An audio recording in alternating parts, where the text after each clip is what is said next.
Poderoso Señor, Rey del universo, ante ti venimos para agradecerte por este alimento espiritual y rogarte que tu Santo Espíritu nos otorgue el entendimiento de tu precioso mensaje. Abre, Señor, la mente de cada uno de tus hijos para poder comprender la enseñanza y poderla replicar a nuestros hermanos en este sábado, día santo del Señor. Te lo rogamos y pedimos en el nombre de Jesús. Amén.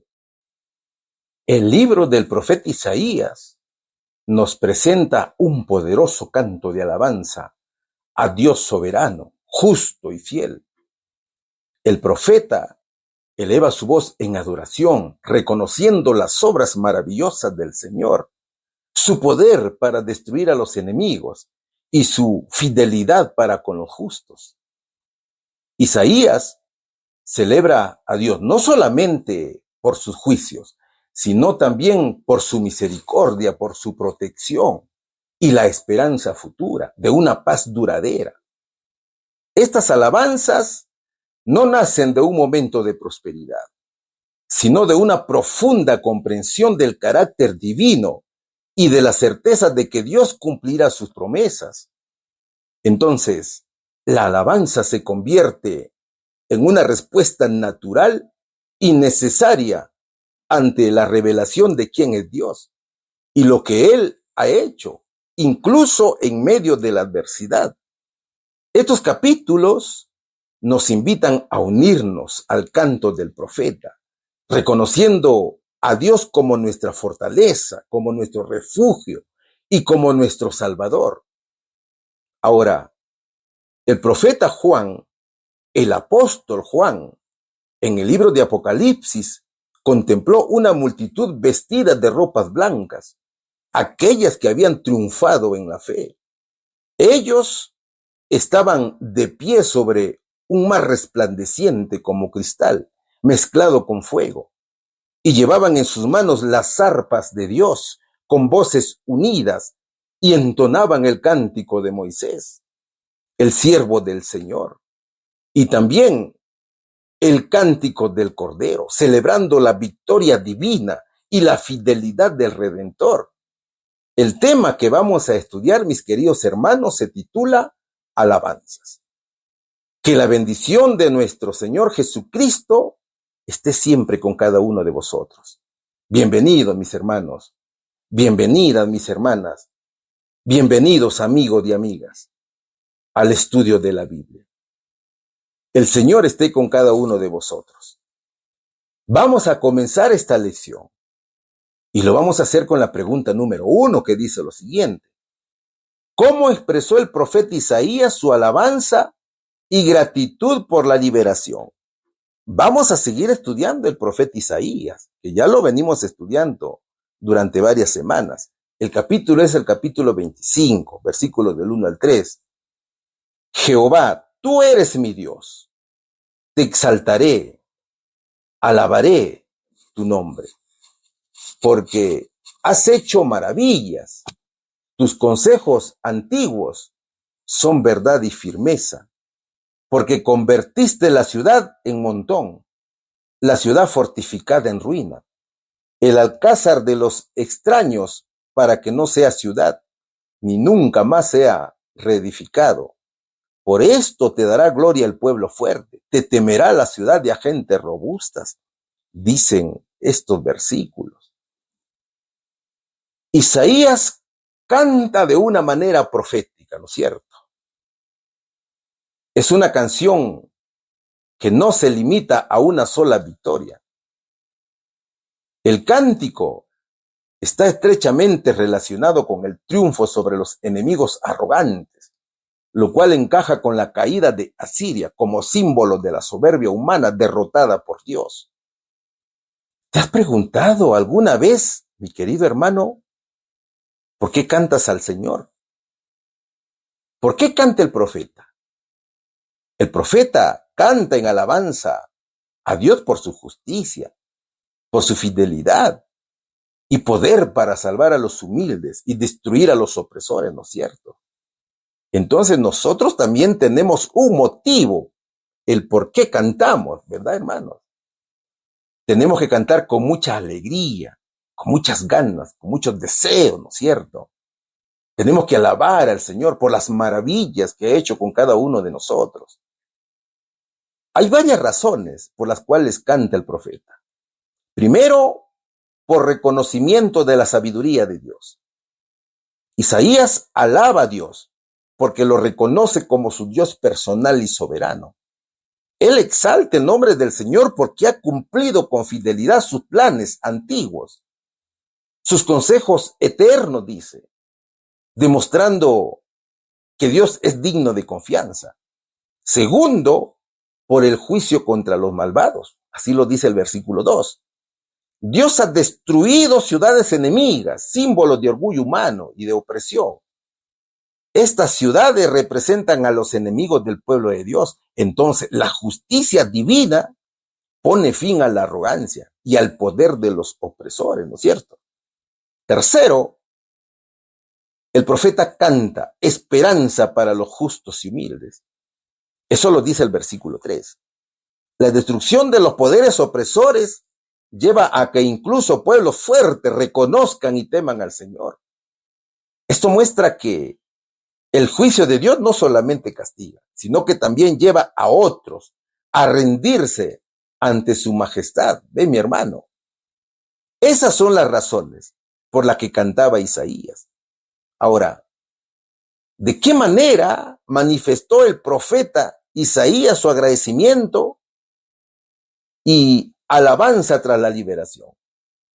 Isaías expresó su alabanza con palabras de adoración, con reconocimiento personal, con gratitud por las obras de Dios y confianza en su fidelidad.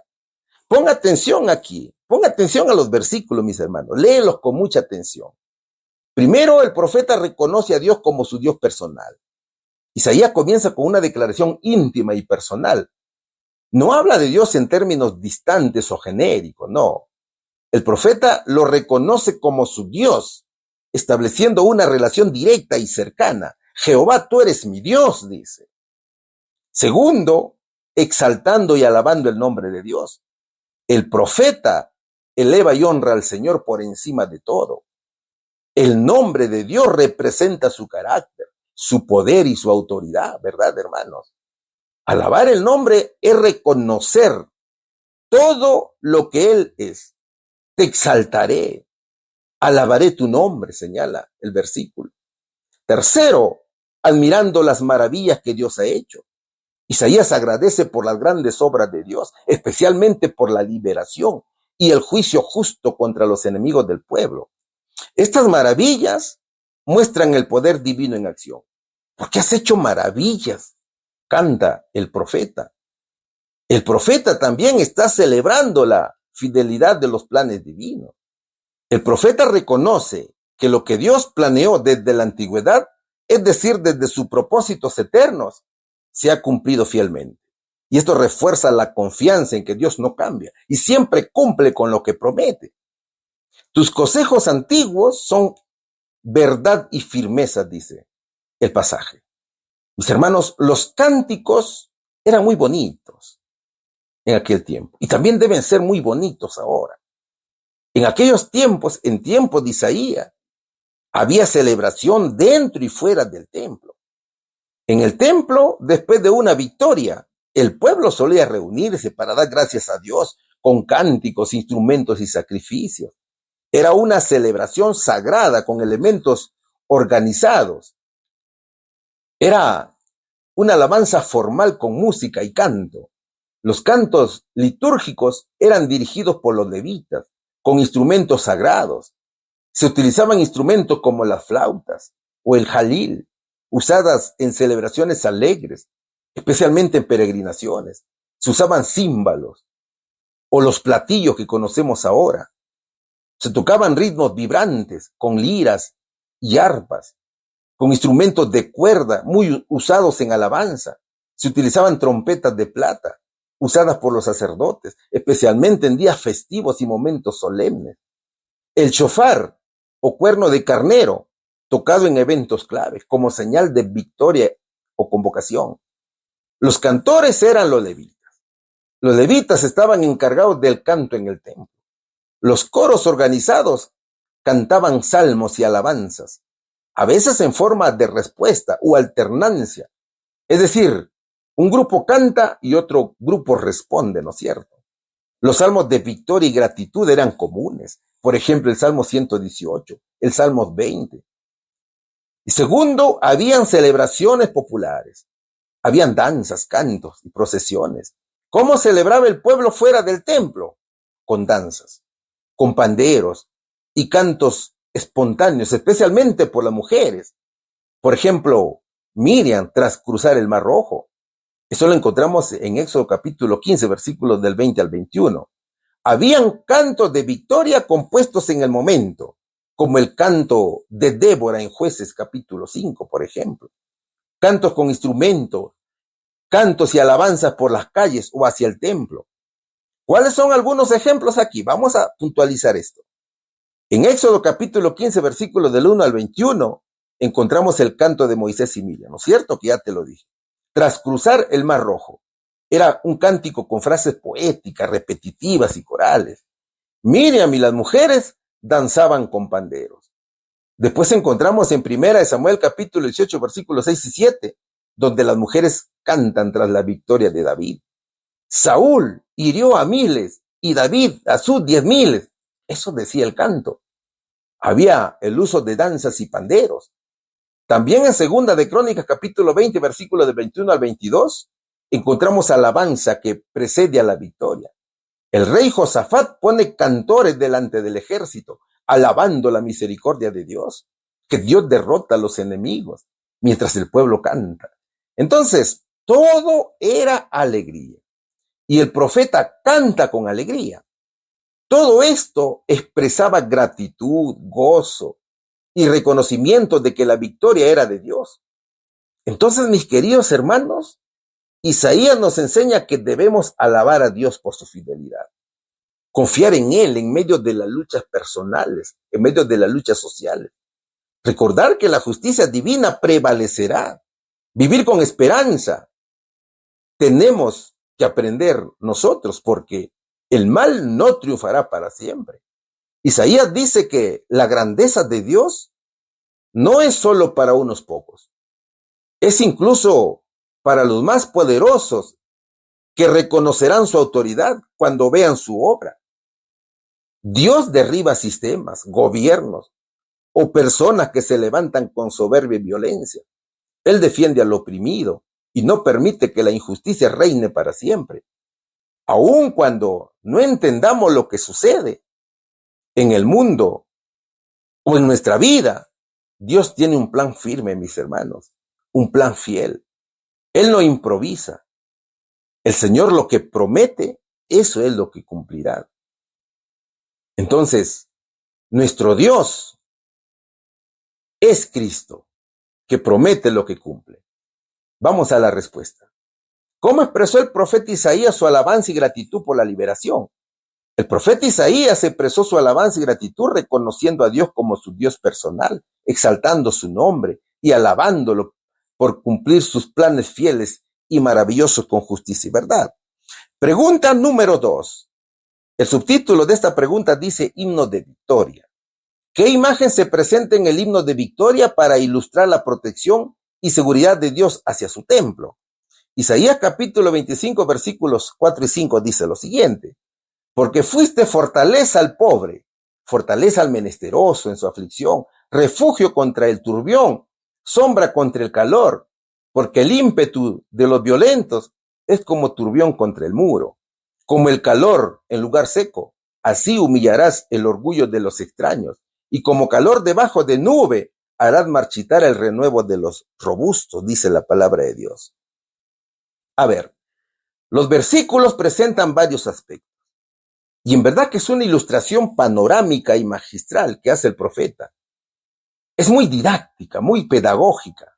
Veamos estos aspectos del profeta Isaías. Primero, dice fortaleza al pobre. Dios mismo es la fuente de fuerza y seguridad para el pobre, en medio de su necesidad, dándole seguridad y fuerza cuando son vulnerables. Dios es digno de nuestra alabanza porque da fuerza al pobre y al necesitado. Un ejemplo práctico, mi hermano, es la viuda de Sarepta. Durante una gran sequía, el profeta Elías es enviado por Dios a una viuda pobre que apenas tenía un puñado de harina y un poco de aceite. Ella estaba recogiendo su leñita para preparar lo que pensaba sería su última comida con su hijo, antes de morir de hambre, ¿no es cierto? Pero Dios se mostró como fortaleza para esta viuda al multiplicar milagrosamente su provisión diaria. El Señor no le dio una riqueza repentina, pero la sostuvo día a día, fortaleciéndola en medio de su necesidad extrema. La harina de la tinaja no escaseó, ni el aceite de la vasija menguó, dice Primera de Reyes capítulo 17, versículo 16. Entonces Dios fue su apoyo constante y fuente de vida. El segundo aspecto que presenta el profeta es fortaleza al menesteroso en su aflicción. Aquí se resalta que Dios sostiene y fortalece al necesitado o al menesteroso. Menesteroso significa necesitado, ¿no es cierto? Especialmente cuando está atravesando aflicción o sufrimiento profundo. ¿Cuál es el ejemplo aquí? Es Ana, la madre del profeta Samuel. Ana era una mujer menesterosa en su aflicción. Era estéril, lo cual en su cultura era una gran deshonra. Ella sufría humillación constante por parte de Penina, la otra esposa de su esposo, ¿no es cierto? Ana se encontraba profundamente angustiada y llorando y sin consuelo. Ella con amargura de alma oró a Jehová y lloró abundantemente, dice 1 Samuel capítulo 1, versículo 10. En medio de su aflicción, mis hermanos, Ana no tenía fuerza emocional ni social, pero Dios fue su fortaleza, ¿se da cuenta? El Señor escuchó su oración, le dio consuelo, le concedió un hijo que fue el profeta Samuel. Y por supuesto que llegaría a ser un gran profeta. Dios la restauró, tanto emocional como espiritualmente. Por este niño oraba, y Jehová me dio lo que le pedí. Eso dijo Ana en 1 Samuel capítulo 1, versículo 27. El tercer aspecto dice refugio contra el turbión o la tormenta violenta.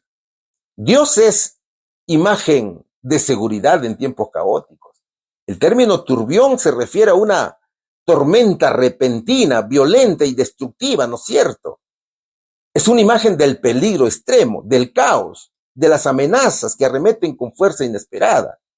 Ese turbión representa las acciones de los opresores y que Dios protege a los vulnerables del ataque de los poderosos. Por ejemplo, el rey David. El rey Saúl tenía celo de David y buscaba matarlo. David, por supuesto que era inocente, era joven y no tenía poder militar ni protección humana. El rey tuvo que huir a esconderse en cuevas, en montañas y desiertos. Aunque claro, David enfrentaba una tormenta de persecución violenta, Dios fue su refugio en medio del peligro y el Señor lo protegió. Dios envió a Jonathan para advertirlo. Dios lo libró milagrosamente cuando Saúl casi lo atrapa. Le dio dirección y provisión, incluso en el desierto. David mismo lo reconoció más adelante en Salmos, cuando dijo, Dios es nuestro amparo y fortaleza, nuestro pronto auxilio en las tribulaciones, ¿no es cierto? Salmos 46:1 así lo dice. Tú eres mi refugio, me guardarás de la angustia, dice Salmos capítulo 32, versículo 7. El cuarto aspecto que encontramos aquí es sombra contra el calor, que representa alivio y descanso en situaciones opresivas o difíciles, como el calor sofocante del desierto. Por ejemplo, durante el éxodo de Egipto, el pueblo de Israel atravesó el desierto, un lugar árido y con un calor intenso, ¿verdad, hermanos? Pero Dios le proveyó protección y alivio físico y espiritual a través de una columna de nube y de fuego. La columna de nube durante el día servía como sombra protectora contra el calor abrasador del desierto, aliviando la fatiga y protegiendo al pueblo. Esta nube es un símbolo claro de cómo Dios proporciona descanso, protección y alivio en momentos de dificultad o sufrimiento. Jehová iba delante de ellos de día en una columna de nube para guiarlos por el camino y de noche una columna de fuego para alumbrarles, para que anduviesen de día y de noche, dice Éxodo, capítulo 13, versículo 21. Y quinto, el profeta dice, muralla contra el ímpetu de los violentos. Implícitamente, Dios es como una muralla que resiste el ataque furioso de los opresores, de los violentos. ¿Cuál es el ejemplo aquí? El ejemplo es Dios como protección de Jerusalén durante el asedio de Sennacherib. Te invito a leer Segunda de Reyes, capítulo 19, versículos de 32 a 36. En aquel tiempo, el rey Sennacherib de Asiria invadió Judá y sitiaba Jerusalén, una amenaza violenta y poderosa. Sennacherib confiaba en su ejército para destruir la ciudad, pero Dios intervino de manera milagrosa. Jerusalén estaba bajo el ataque, como un muro que enfrenta la embestida de un turbión o una tormenta violenta, como dicen los versículos. Entonces, Dios se hizo muralla protectora, deteniendo el ímpetu de los violentos con un acto poderoso. ¿Qué simboliza esto? La muralla física de Jerusalén simboliza la protección divina que detuvo la destrucción. Y aconteció que aquella misma noche salió el ángel de Jehová y mató en el campamento de los asirios a 185,000. Y cuando se levantaron por la mañana, he aquí que todo era cuerpo de muertos. Entonces Sennacherib, rey de Asiria, se fue y volvió a Nínive, donde se quedó, dice Segunda de Reyes, capítulo 19, versículos 35 y 36, que son hermosos, hermanos, estos acontecimientos que el Señor nos revela. Es la providencia de Dios, ¿no es cierto? El Señor defendiendo a su pueblo, estamos viendo aquí. Y el sexto aspecto, el profeta dice, nube que enfría el calor. Dios es como una nube que calme el calor, un calor abrasador, simbolizando cómo Él reduce el orgullo y la arrogancia de los poderosos, trayendo paz y justicia. Un ejemplo práctico aquí es la respuesta de Dios a los pueblos arrogantes en el tiempo del profeta Elías. Y eso está registrado en Primera de Reyes, capítulo 18, versículos del 36 al 39. Esto sucedió en el Monte Carmelo. El profeta Elías desafió a los profetas de Baal, quienes representaban la idolatría y el orgullo del pueblo. Entonces, tras la oración de Elías, Dios envió fuego del cielo que consumió el sacrificio, mostrando su poder y humillando a los falsos profetas. La intervención de Dios fue como una nube que enfría el calor del orgullo de los falsos profetas y del pueblo arrogante que lo seguía. Dios humilló a los que se exaltaban a sí mismos, trayendo justicia y restaurando la verdadera adoración. Este acto simboliza cómo Dios calma la tormenta del orgullo humano y la violencia, devolviendo la paz. Entonces el fuego de Jehová cayó y consumió el holocausto, la leña, las piedras y el polvo, y aún absorbió el agua que estaba en la zanja. Dice Primera de Reyes, capítulo 18, versículo 38. También encontramos un aspecto más, que es silenciador del orgullo y canto de los fuertes o de los opresores. El profeta dice, Dios humilla a los soberbios y hace cesar la arrogancia y alarde de los poderosos, demostrando que su autoridad está por encima de todo poder humano. Por ejemplo, la caída de Nabucodonosor, que es una bonita historia. Eso lo encontramos en Daniel capítulo 4, versículos del 28 al 37. Nabucodonosor era un rey poderoso y orgulloso de Babilonia. Se exaltó a sí mismo, creyendo que su poder era supremo. Entonces, Dios permitió que perdiera su juicio y viviera como un animal por un tiempo, humillándolo profundamente. Tras humillarse y reconocer la soberanía de Dios, Nabucodonosor recuperó su razón y alabó al Altísimo. Entonces Dios hizo cesar el canto del orgullo de Nabucodonosor, humillándolo para que reconociera que su poder es supremo. Entonces mira, mi hermano, este acto ilustra en cómo Dios domina a los poderosos y soberbios de la tierra. Habló el rey y dijo: ¿no es esta la gran Babilonia que yo edifiqué para casa real, con la fuerza de mi poder y para gloria de mi majestad? Eso dijo Nabucodonosor en Daniel capítulo 4, versículo 30. De esta manera, el profeta presenta magistralmente la manera en que Dios actúa como defensor, como protector y consuelo para los necesitados, para los pobres, los oprimidos, ofreciendo paz y seguridad en medio de la adversidad. ¿Cuál sería la respuesta aquí, hermanos?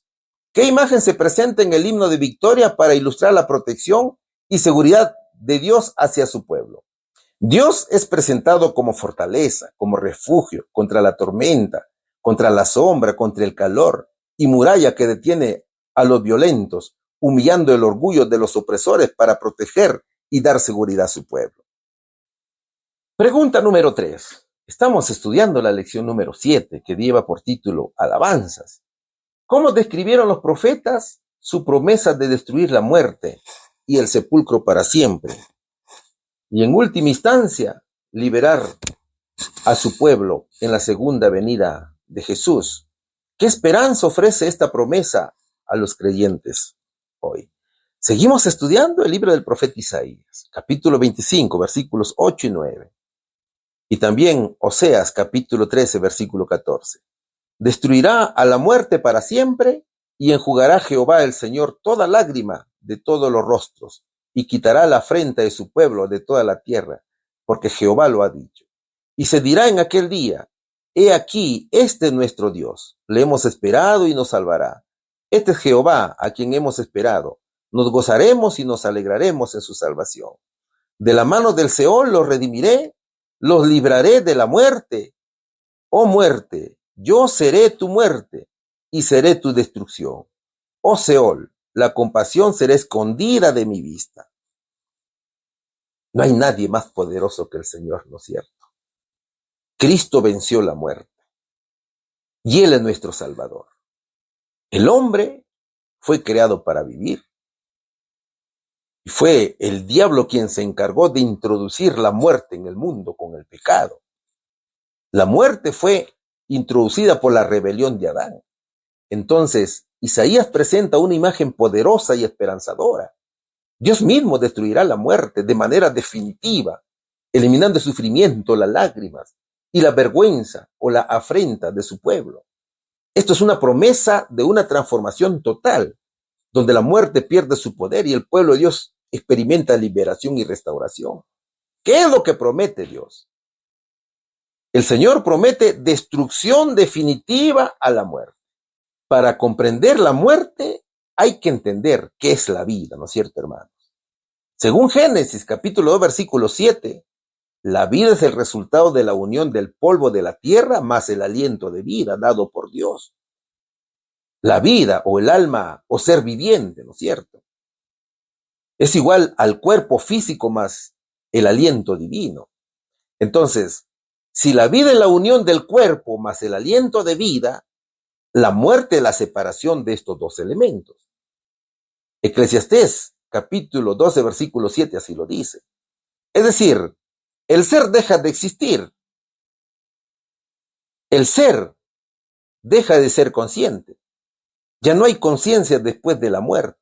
Así lo dice también Eclesiastés capítulo 9, versículo 5. Lo que hace necesaria la resurrección para volver a vivir. Jamás te olvides, mi hermano, la muerte llegó por la desobediencia de un solo hombre. Y todos estamos condenados a morir. Porque todos somos pecadores, ¿no es cierto? Solo Cristo, que nació puro, sin naturaleza pecaminosa, es eternamente inmortal, es infinito. Y Pablo lo dice: por tanto, como el pecado entró en el mundo por un hombre, y por el pecado la muerte, así la muerte pasó a todos los hombres, por cuanto todos pecaron.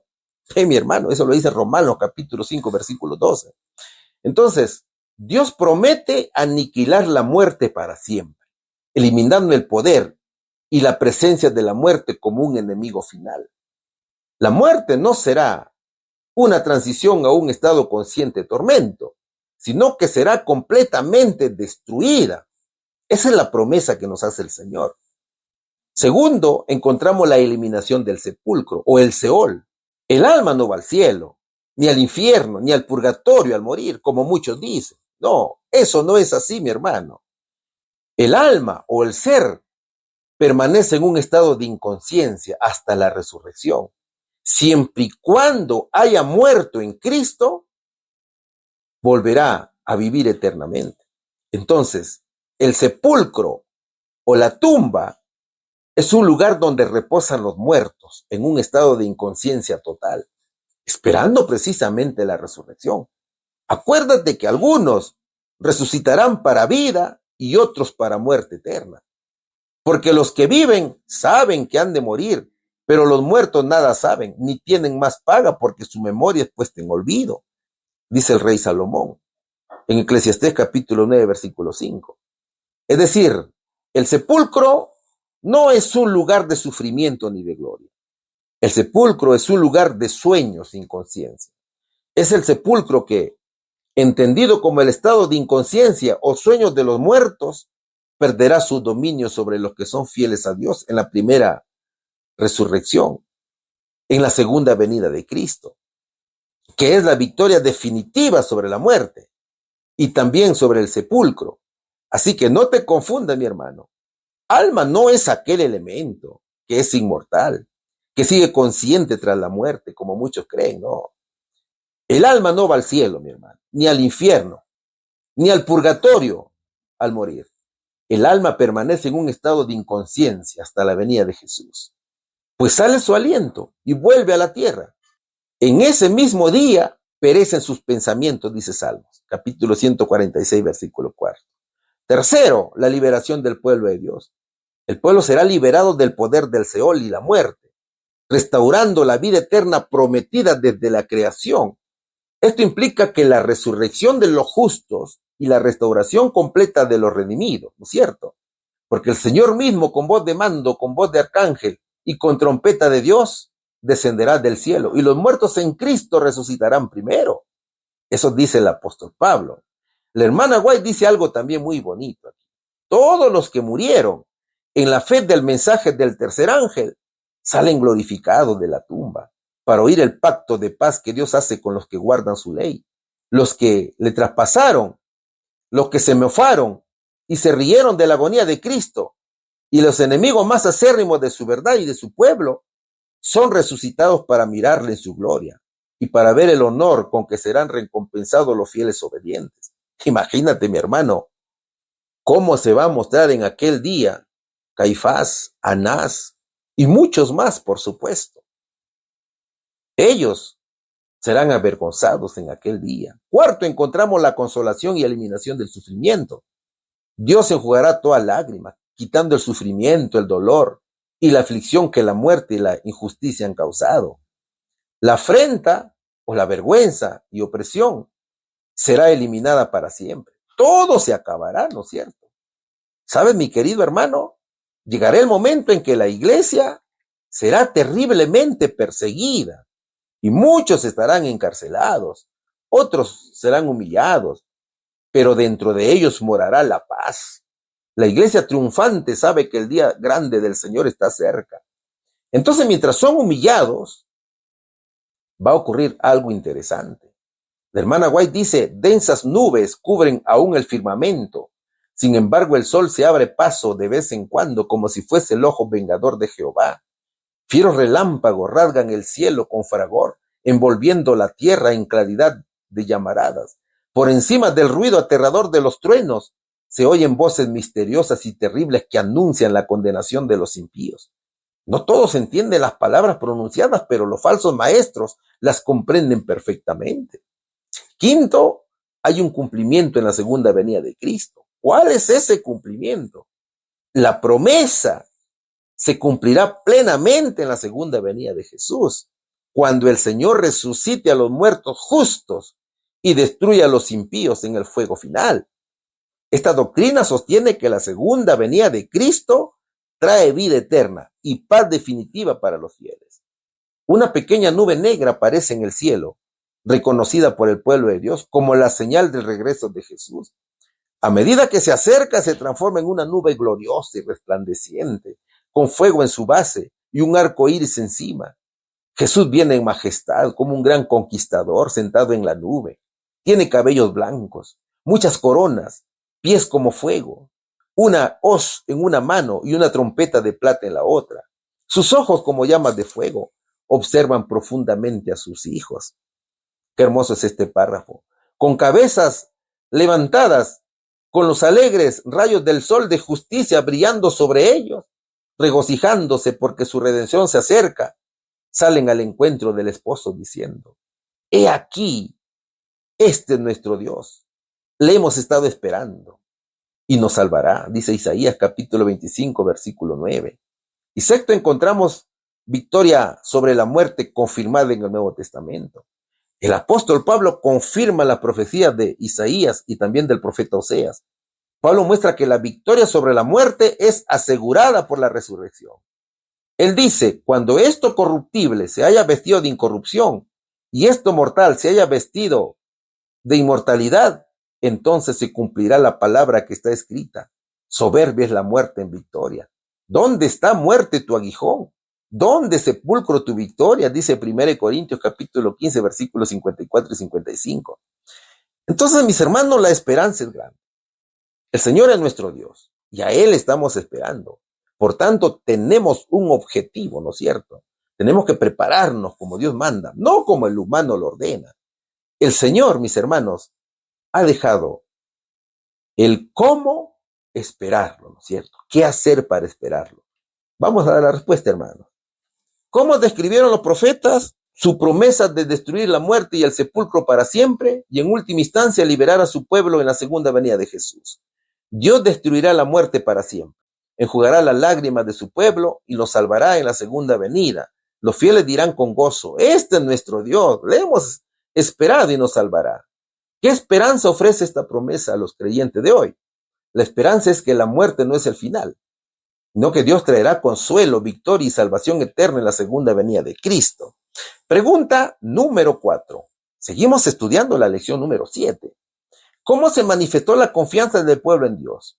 ¿Qué promesa divina la sustentaba? Isaías, capítulo 26, versículo 1 y 2 dice: en aquel día cantarán este cántico en tierra de Judá. Fuerte ciudad tenemos, salvación puso Dios por muros y antemuro. Abrid las puertas y entrará la gente justa, guardadora de verdades, dice el Señor. Isaías canta un himno profético de confianza del pueblo en Dios. Se manifiesta a través de la imagen de una ciudad fuerte y protegida, donde habitan los justos y fieles. ¿Qué manifestaciones de la confianza en Dios revelan los pasajes? Revelan el reconocimiento de la protección divina. El pueblo describe a su ciudad como fuerte, no por sus defensas humanas, sino porque Dios mismo ha puesto la salvación como muralla. Esto muestra que su seguridad no depende de fuerzas militares, sino de la protección de Dios. También se revela el cántico de alabanza y esperanza. El hecho de cantar refleja una actitud de fe, gratitud y esperanza, ¿no es cierto? Están celebrando aquí la fidelidad de Dios y su justicia. También se revela la justicia y la fidelidad como identidad del pueblo. Al decir que entrará la gente justa, guardadora de verdades, revela que los que confían en Dios son los que viven conforme a la voluntad de nuestro Señor Jesucristo. La confianza se refleja en su conducta fiel. ¿Qué significa para el pueblo de hoy? Significa mucho, mis hermanos. Significa esperanza en la ciudad celestial o en la nueva Jerusalén, como lo dice el versículo 1. La ciudad fuerte es la nueva Jerusalén que descenderá del cielo, tal cual lo describe Apocalipsis capítulo 21. Representa el lugar eterno prometido por Dios a los fieles. Entonces, confiar en Dios es mantener la esperanza en esta promesa futura, incluso en medio de pruebas y persecución. También significa fidelidad a la verdad de Dios, es decir, obedecer los 10 mandamientos de la ley de Dios. La frase guardadora de verdades significa que los fieles confían en Dios. Y son aquellos que guardan, hermanos, los 10 mandamientos de la ley del Señor. Son aquellos que guardan el sábado y permanecen leales a su verdad en tiempos de crisis. Esto manifiesta una fe activa y obediente. En medio de las sombras densas de la última gran crisis de la tierra, la luz de Dios alumbrará con más brillo y se oirá en los acordes más diáfonos y sublimes el canto de esperanza y confianza, dice nuestra hermana White. ¿Qué más significa? Significa justificación por fe y vida santa. Así lo dice el versículo 2. El acceso a la ciudad es para la gente justa. Esto significa vivir una vida transformada por la fe en Cristo. La justicia no es solo imputada, sino también vivida. Es vivir en santidad. La confianza en Dios se demuestra en una vida de obediencia y dependencia diaria del poder de Cristo. Es la vida en santidad y de acuerdo a la voluntad de Dios. Pues en el Evangelio, la justicia de Dios se revela por fe y para fe. Como está escrito, mas el justo por fe vivirá, dice Romanos, capítulo 1, versículo 17. Pero también significa protección divina durante el tiempo del fin. Es una promesa para el remanente fiel durante el tiempo del fin. La ciudad fuerte simboliza la protección divina, especialmente durante la gran tribulación. Caerán a tu lado 1,000 y 10,000 a tu diestra, mas a ti no llegará, dice Salmos, capítulo 91, versículo 7. Ahora, toda la promesa se sustentaba en la promesa de la salvación eterna a los fieles. Dios asegura la entrada a su ciudad, que es símbolo del reino de Dios. Aquellos que son justos y fieles, por supuesto. Esta promesa se cumple en Cristo, quien es la fuente de la salvación, ¿no es cierto? Así lo dice Isaías capítulo 45, versículo 22, y Juan capítulo 14, versículo del 1 al 3. También se sustenta en la seguridad de su protección en medio de pruebas.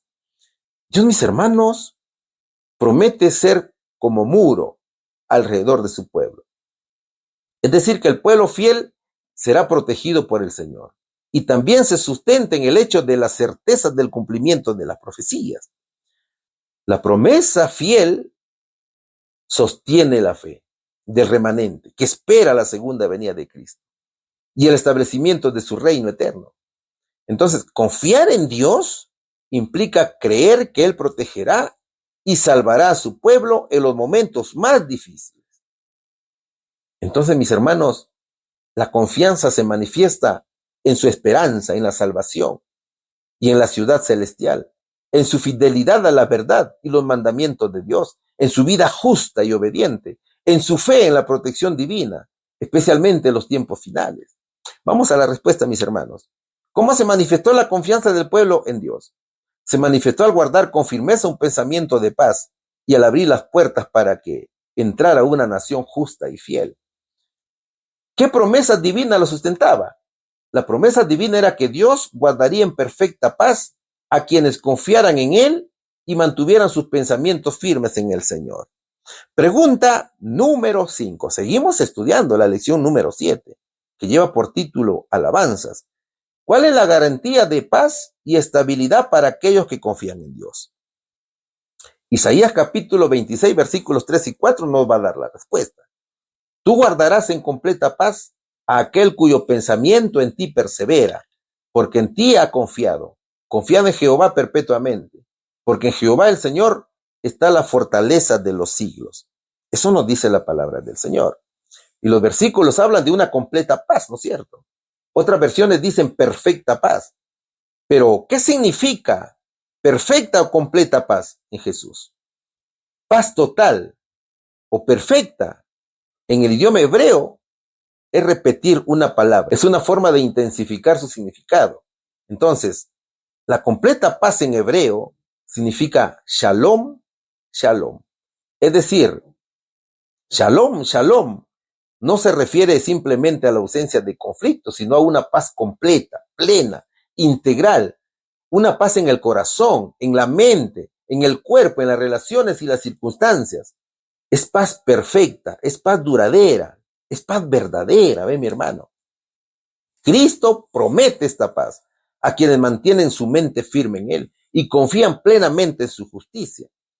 Entonces, para que el Señor nos regale su completa paz, tenemos que creer y hacer su voluntad, para que por obra del Espíritu Santo obedezcamos los 10 mandamientos como fruto, ¿cierto, hermanos?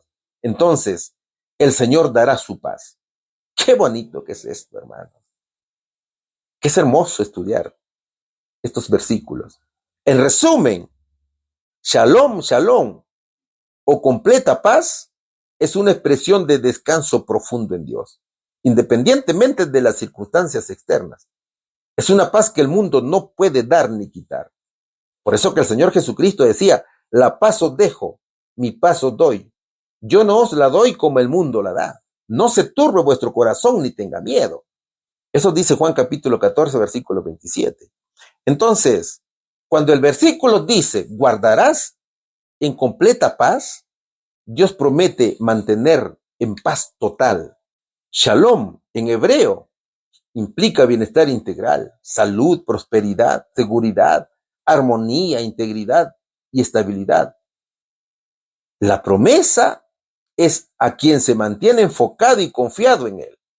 Es para aquellos que no se creen autosuficientes. La promesa es también para aquellos que se consideran pecadores y que necesitan a cada momento de un Salvador. La completa paz, o shalom, shalom, según Isaías capítulo 26, versículos 3 y 4, no es algo que se obtiene a través de la autosuficiencia o el esfuerzo humano. No, es una paz que se da a aquellos que reconocen su fragilidad, que reconocen su pecaminosidad, que saben que no pueden salvarse por sí mismos y que dependen totalmente de Dios y de su gracia. Es una paz que brota de la humildad y la confianza en un Salvador que nunca falla y que nos ofrece descanso en medio de las tormentas de la vida, ¿no es cierto? Este tipo de paz no es superficial ni temporal. Es una paz que perdura porque se basa en la relación con un Dios eterno, que es nuestra fortaleza.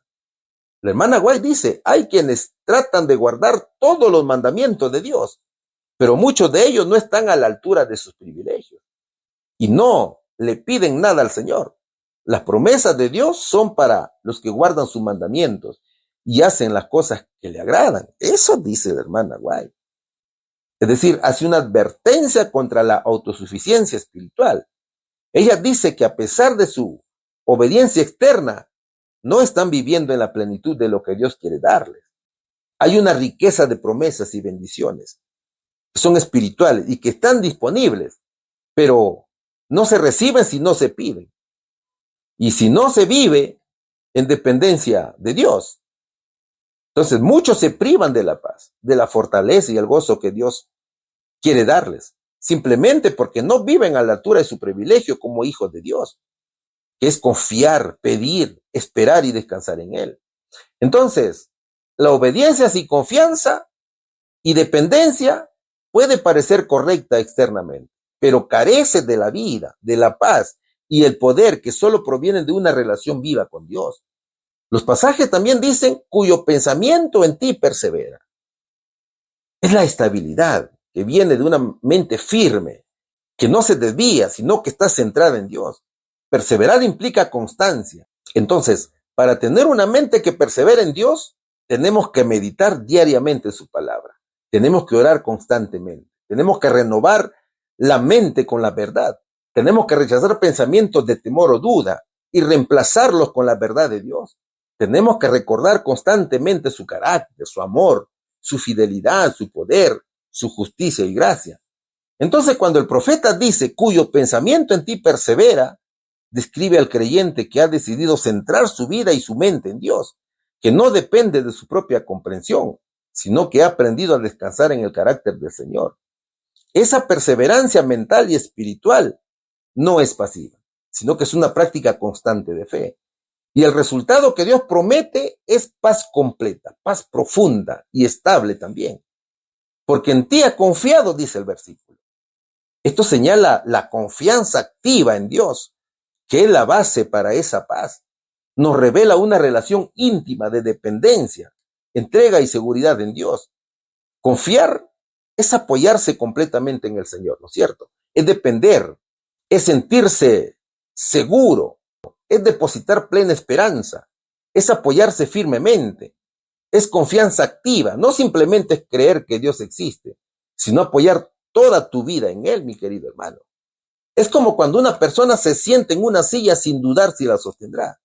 Así también, el que confía en Dios, descansa su alma en Él, sin reservas, sin doble ánimo, sin alternativas de respaldo, ¿no es cierto? Jamás olvidemos que la confianza es en Dios, no en el humano, no en uno mismo. La confianza en Dios es una confianza que implica descansar, depender y apoyarse completamente en nuestro Señor Jesucristo. Es una fe activa, constante y fundamentada en el carácter fiel de Dios. Es la base de la mente firme y la vida estable. Entonces, solo quienes se rinden a Dios y reconocen su necesidad pueden vivir en esa confianza verdadera. También los versos dicen, confiad en Jehová perpetuamente. Y aquí se invita a una confianza constante, no momentánea. Confiar en un mandato, no en una sugerencia. El verso dice confiar siempre, confiar para siempre, confiar en todo tiempo, confiar de manera constante, confiar en todo momento. Eso es lo que nos dice el Señor.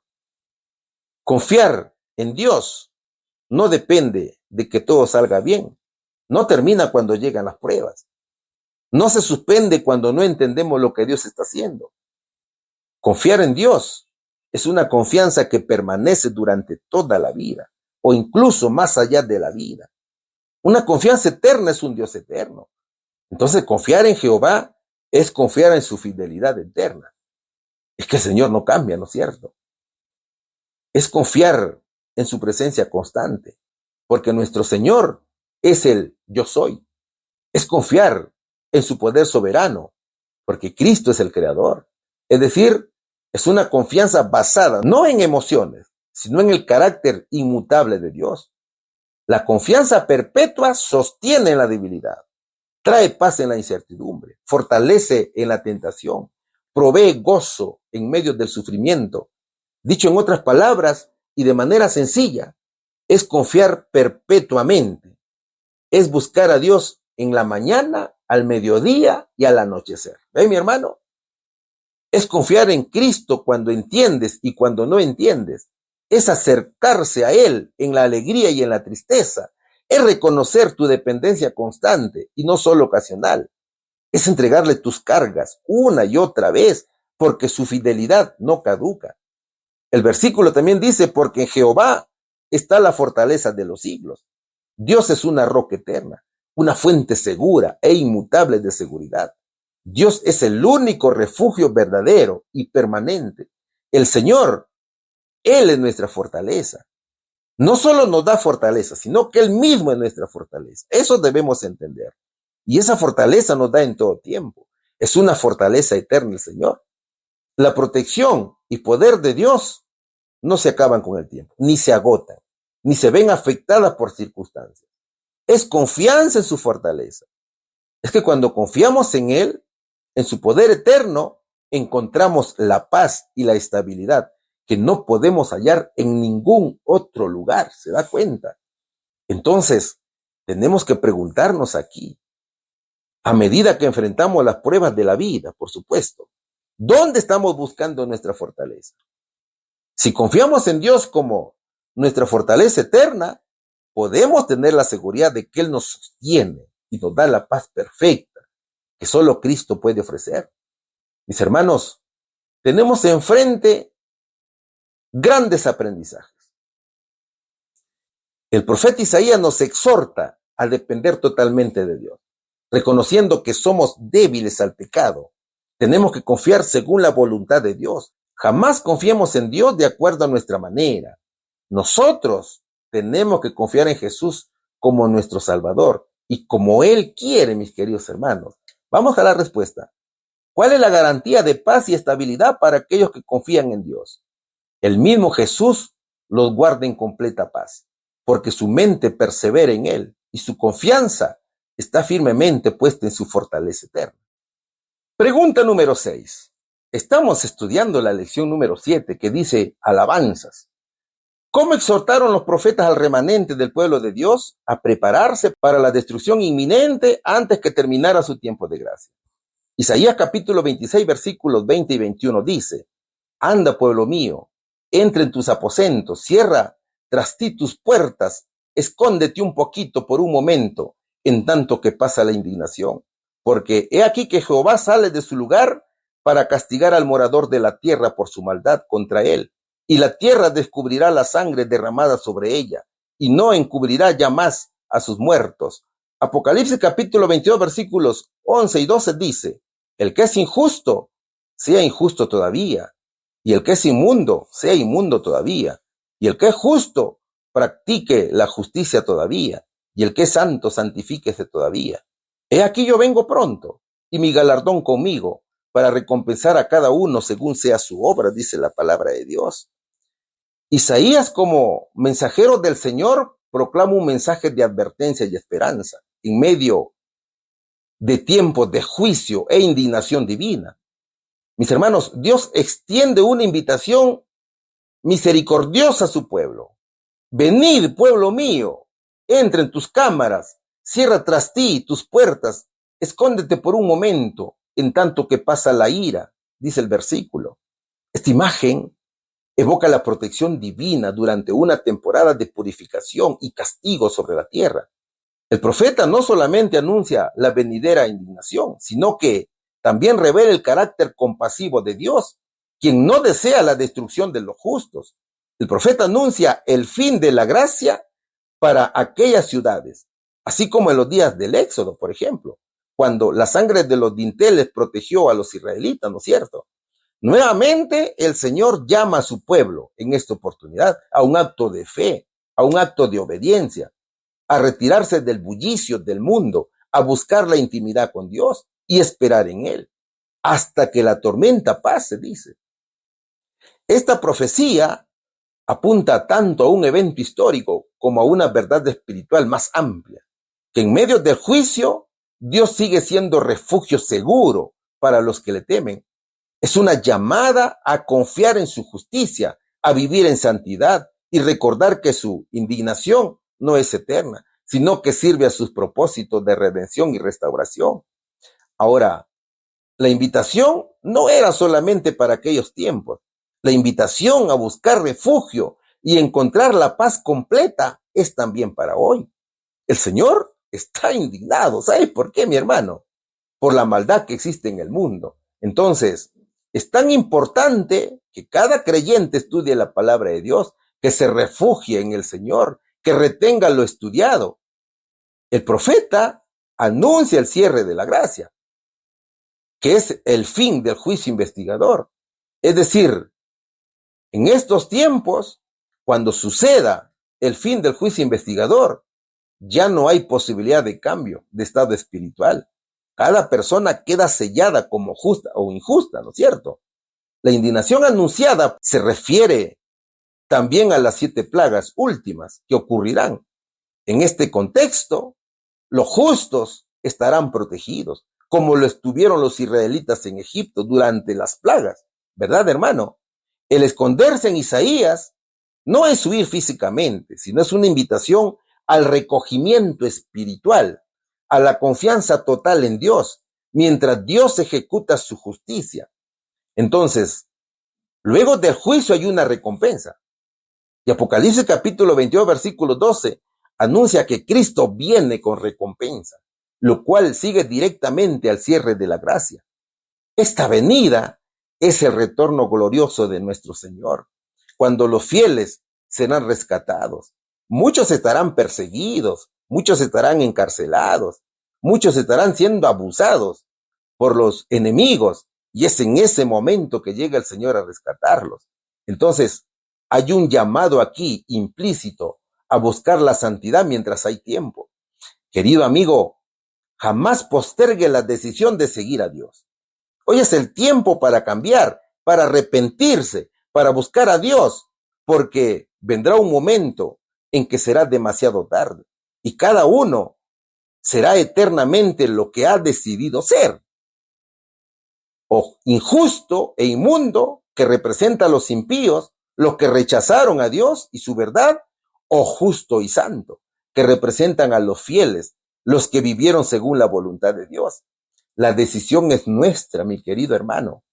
La decisión es tuya, querido amigo. Debemos vivir de acuerdo a la voluntad del Señor. Tenemos que hacer lo que Dios quiere, no lo que yo quiero. Eso es lo que desea el Señor. Así que sigamos adelante. Cumplamos los mandatos del Señor cumplamos los mandamientos, pero tenemos que ser obedientes por amor al Señor, como fruto de la obra del Espíritu Santo. ¿Ve, mi hermano? Vamos a la respuesta. ¿Cómo exhortan los profetas al remanente del pueblo de Dios a prepararse para la destrucción inminente antes que terminara su tiempo de gracia? Los profetas exhortaron al remanente a arrepentirse, a volverse a Dios con humildad, obedecer su ley y a buscar refugio en Él, advirtiéndoles que el tiempo de gracia era limitado y que el juicio vendría pronto si no se arrepentían, ¿no es cierto? Pregunta número 7. Hemos llegado al final de la lección. Y el subtítulo dice, Himno de la viña y la esperanza de la resurrección. ¿Cómo se describe la protección de Dios sobre su viña? ¿Qué esperanza hay para quienes murieron siendo fieles en su viña? Seguimos estudiando Isaías capítulo 27, versículos del 2 al 6. En aquel día, cantad acerca de la viña del vino rojo. Yo Jehová lo guardo, cada momento la regaré, la guardaré de noche y de día para que nadie la dañe. No hay enojo en mí. ¿Quién pondrá contra mí en batalla espinos y cardos? Yo los hollaré, los quemaré a una. ¿O forzará alguien mi fortaleza? Haga conmigo paz y haga paz conmigo. Días vendrán cuando Jacob echará raíces, florecerá y echará renuevos Israel, y la faz del mundo llenará de fruto, dice la palabra de nuestro Señor. A ver, el profeta hace una representación simbólica del cuidado y la restauración espiritual que Dios tiene para su iglesia. La llama su viña, ¿no es cierto? ¿Qué dicen los versículos al respecto a Israel? Primero, hay protección de Dios sobre su viña, dice. La viña es objeto de gozo. La viña representa al pueblo de Dios y se presenta con gozo y esperanza por su restauración. El vino rojo sugiere fruto excelente y bendición, ¿no es cierto? Viña de vino rojo, cantad, le dice. ¿Qué más? Dios guarda constantemente. Esto indica una protección divina, activa y personal. Dios mismo es el guardián de su iglesia. Yo, Jehová, la guardo, señala el pasaje. Hay protección continua, día y noche, nos dice el Señor. Es decir, el cuidado es constante. No hay abandono ni negligencia. Esto simboliza la obra del Espíritu Santo, mi hermano, en el crecimiento espiritual del pueblo de Dios. A cada momento la regaré, dice el Señor, ¿no es cierto? La guardaré de noche y de día. Eso dicen los versículos. Entonces vemos aquí la obra del Espíritu Santo. Los pasajes también dicen, Dios apaga su ira y elimina a los enemigos. Dios es todopoderoso y ofrece misericordia en lugar de juicio, pero también defiende a su pueblo de amenazas externas. Si hay espinas, o si hay espinos o enemigos, serán destruidos. No hay en mí enojo, dice el Señor. Los quemaré a una. También hay un llamado a la reconciliación aquí.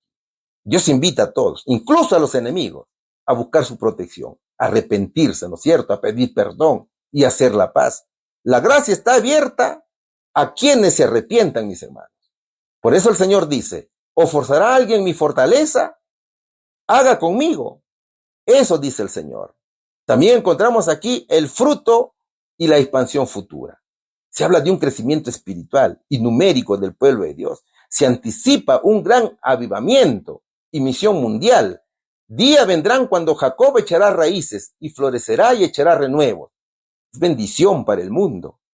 El mundo recibirá y será lleno del fruto. La faz del mundo, la viña, dice, es el pueblo restaurado. Será una bendición para todas las naciones. Esto significa hacer la obra misionera, predicar el evangelio a todo el mundo antes del regreso de Cristo. Y les dijo, id por todo el mundo y predicad el evangelio a toda criatura. El que creyere y fuere bautizado será salvo, mas el que no creyere será condenado, dice Marcos, capítulo 16, versículos 15 y 16.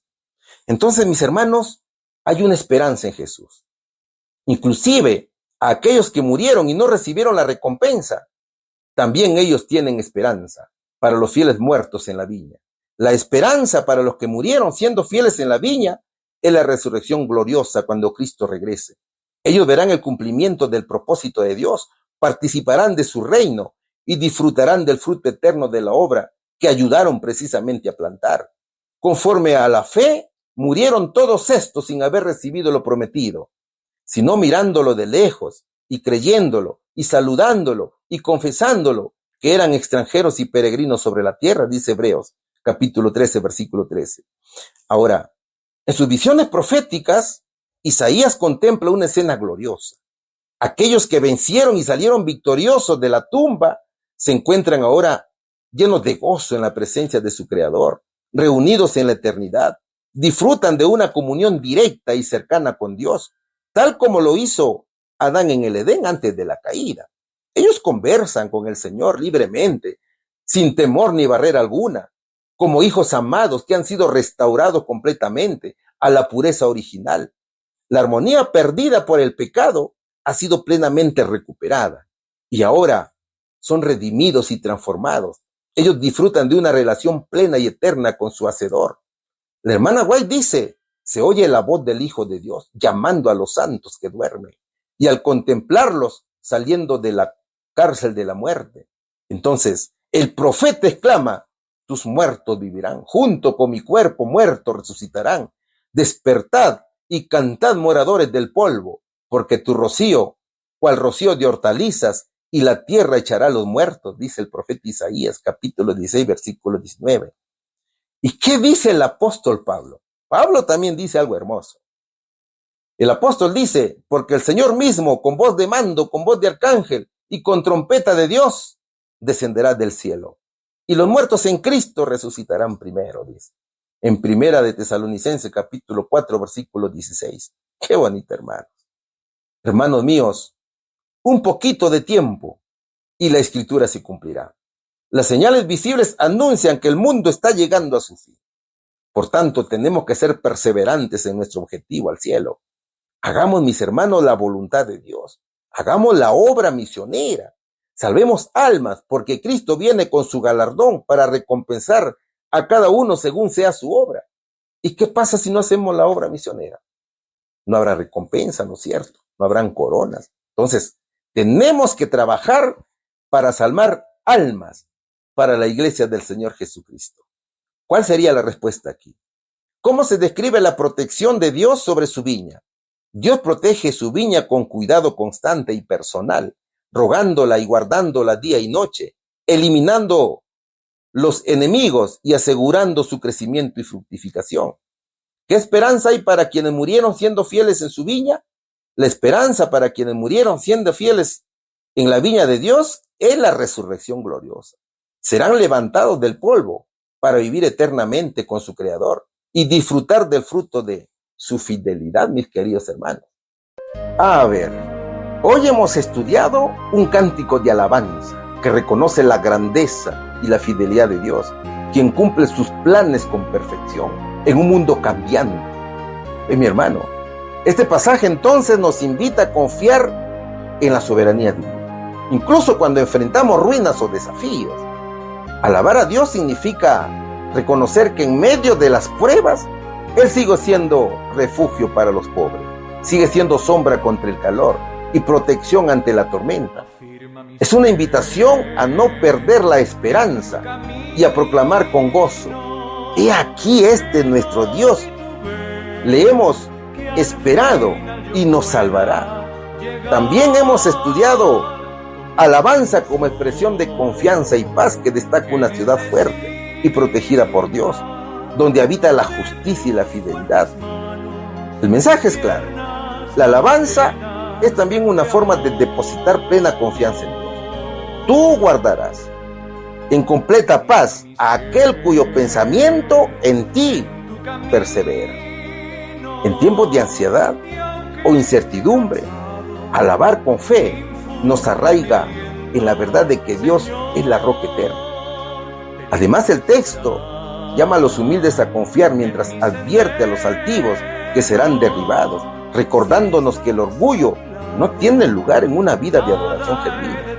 Pero también hemos estudiado la alabanza en medio del juicio y la espera, en donde se habla del juicio venidero y de cómo el pueblo de Dios es llamado a entrar en sus aposentos y esperar en silencio mientras Él castiga la maldad. Este pasaje nos recuerda que incluso en momentos de corrección divina, nuestra actitud debe ser de reverencia y espera. Es decir, la alabanza no siempre es bulliciosa, también se expresa en la quietud confiada, reconociendo que Dios obra con justicia. En la actualidad, mis hermanos, esto nos anima a apartarnos del mal y vivir una fe auténtica, sabiendo que Dios no es indiferente ante la injusticia. Hemos estudiado alabanza como fruto y propósito de la restauración, que describe una viña que Dios cuida con esmero y que llegará a dar frutos abundantes. Este es un cuadro de restauración en el cual los redimidos florecen y llenan la tierra de fruto, lo cual representa la alabanza viviente de un pueblo transformado. Ahora, el profeta Juan hace un llamado a escuchar lo que el Espíritu dice a las iglesias y a vencer. Hoy se nos desafía, mis hermanos, a vivir en fidelidad, dejando que nuestras vidas sean una alabanza continua que glorifique a nuestro Señor Jesucristo, produciendo fruto espiritual y extendiendo su justicia en el mundo. Entonces, mis hermanos, vivamos en esa confianza que Cristo nos redimirá y nos conducirá a la patria celestial. Que todo sea para la honra y gloria de nuestro Señor Jesucristo. Bendiciones, mis hermanos, en el nombre de Jesús. Amén. Padre misericordioso, agradecidos estamos por las enseñanzas. Ahora, Señor nuestro, que todo lo aprendido sea puesto en práctica y también se imparte en tu iglesia. Gracias, oh Dios, porque hemos aprendido grandes enseñanzas del profeta Isaías, los hermosos cánticos proféticos, Señor.